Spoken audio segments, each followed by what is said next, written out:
Hi, and welcome to EnviroCentre's Green Room.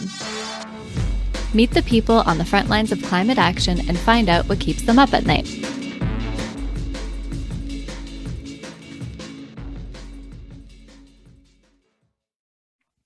I'm Mandy, and this week we're joined by Dan Youngs from Live 88.5. Welcome, Dan. Thank you, Mandy. Would you like to introduce yourselves to our listeners?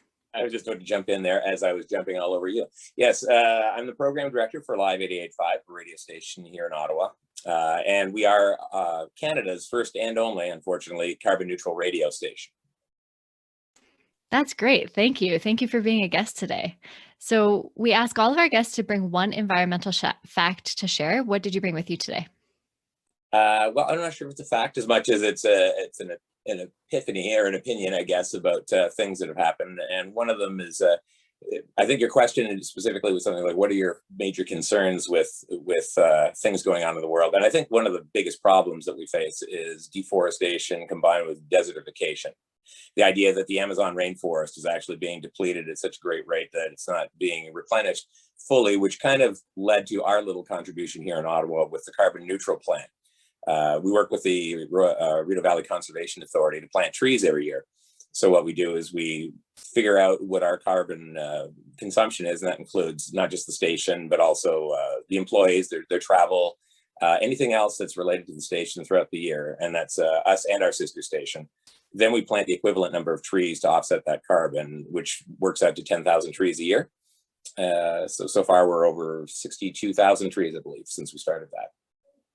And that really stems from this thought about, you think of these things as so large, you can't do anything about them, right? Like we don't live in Brazil. We can't stop the deforestation. However, maybe we can contribute in our own way. Canada also can be the lungs of the world with the amount of massive space we have with the trees that we have. So we're doing our part, I guess.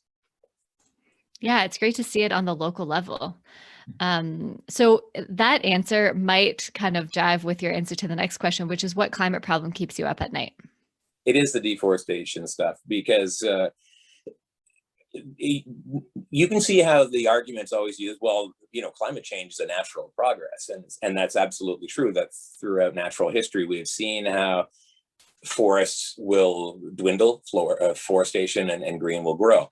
Jurassic period, for example, where you've got all these massive animals because there's such abundance of greenery that the oxygen levels are so high that we can have these massive creatures that can be supported with that. And then as time goes by, you reach a maximum point and then it shrinks. It's almost like an accordion, right? Well, no green, lots of green. So little carbon, lots of carbon, back and forth all through time.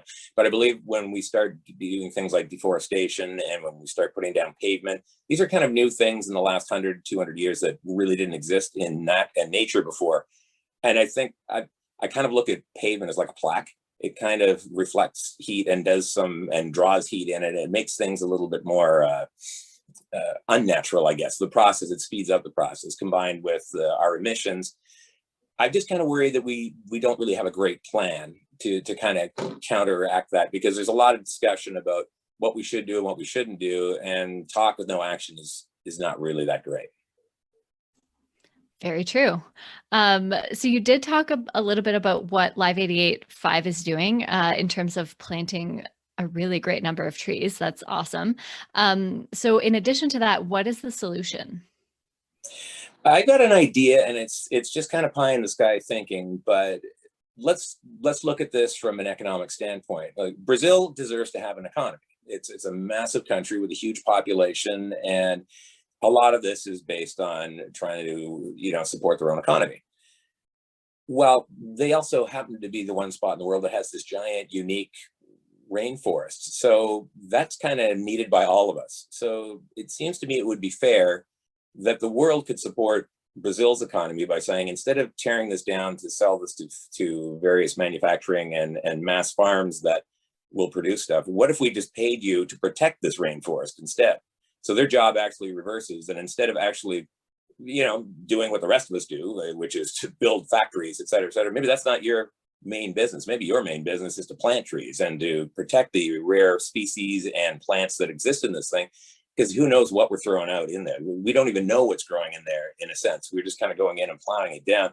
there could be answers to all kinds of questions when it comes to medical, when it comes to technological, when it comes to resources and minerals. It would be a shame that we just kind of, you know, what was Joni Mitchell's line, you know, we pave paradise and put up a parking lot. You know, it just doesn't seem like that's the right answer to that. That's just a pie in the sky idea I had. That's really interesting. That's really interesting. Your job, protect this forest, protect everything that's in it. That's great. Well, So, you know, what's in so the way? we've done that, right, with the in Africa, where we've had various countries sort of say, okay, you're looking after the last few rhinoceros or not other animals like that, and they put them in protective areas and actually have security guards on them. So it's sad that they can actually have enough or so few animals that they can get a few security guards now on them individually. But the idea is there. It's been tried. I think we can make it work. So, what's in the way of that happening? Uh, well, you know, if you're going to tell somebody they can't, you know, buy that land, somebody with bigger money seems to always have some more influence somewhere along the way to get what they want. If you've got enough money to buy those kinds of tracts of land, you have a lot of influence. I don't really know the Brazilian government, whether they're, you know, in on the plan and saying we really care about the rainforest, or whether they actually haven't thought about it in that sense. You know, they're more worried about the economy and the dollars flowing in than they actually are the preservation of the species as a whole. That's very altruistic, right? To kind of put all the day-to-day worries of an economy aside in order to think big like that. But I think we have to make it worth their while. And I think anybody, if money works the one way, money can work the other way. And I think it's a pretty good investment. It's funny. I think money has been part of the answer to this question for every single guest that we've had. So that's an interesting thing to note. How can people help? I think it's an awareness thing. I mean, we're all aware of the problems going on with things like deforestation, and we don't really know what to do. And we might make a contribution here and there to various wildlife funds or other things. But I think the best way, once again, is money. If we actually do a little bit of research and we find out, all right, if there's a restaurant chain that is buying this land to put up livestock and take out the rainforest, who are they, and how do you make your dollar become your boycott? If it's, I'm not going to mention it because I don't really know who it is. We always assume it's the same big corporations, but I don't want to, you know, paint somebody out that isn't necessarily the victim here. But we know that fast food chain takes up a lot of land and resources. Some of them are starting to think a little bit differently now. You know, it's never too late, I guess. In a sense it is, but it's never too late to say, let's pivot and go 180 on this thing. But if we start to sort of figure out who's doing it and kind of hit them in the pocketbook, there'll be changes. Very good point. In your opinion, what is the good future? The good future?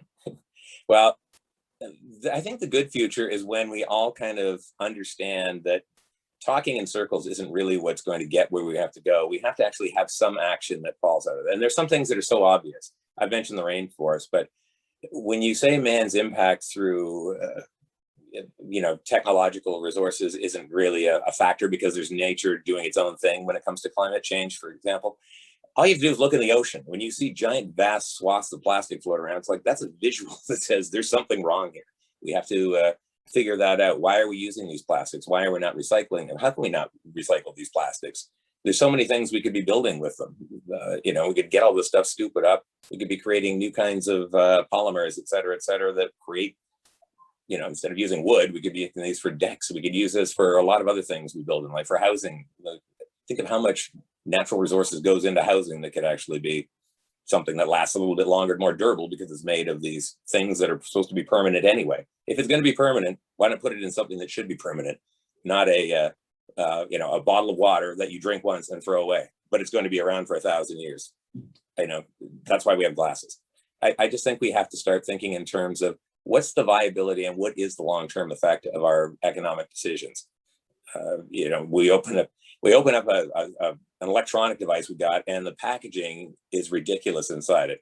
There's styrofoam, then there's a plastic cover, then there's peeled off stuff, and then there's, you know, it just, the box has got 55 different layers on it. There's 5 different languages of booklets inside it. It's like, and then there's the actual materials made to build the device. It's like, at least that's the one place we seem to be working better at recycling electronics and getting more out of those resources. I think we just have to think that way with everything. That's it for this week's Green Room. Thanks so much for joining us as we get to the heart of climate action. You can find out more about our work and sign up for our newsletter at EnviroCentre.ca. Follow us on your favorite podcast app or subscribe on YouTube.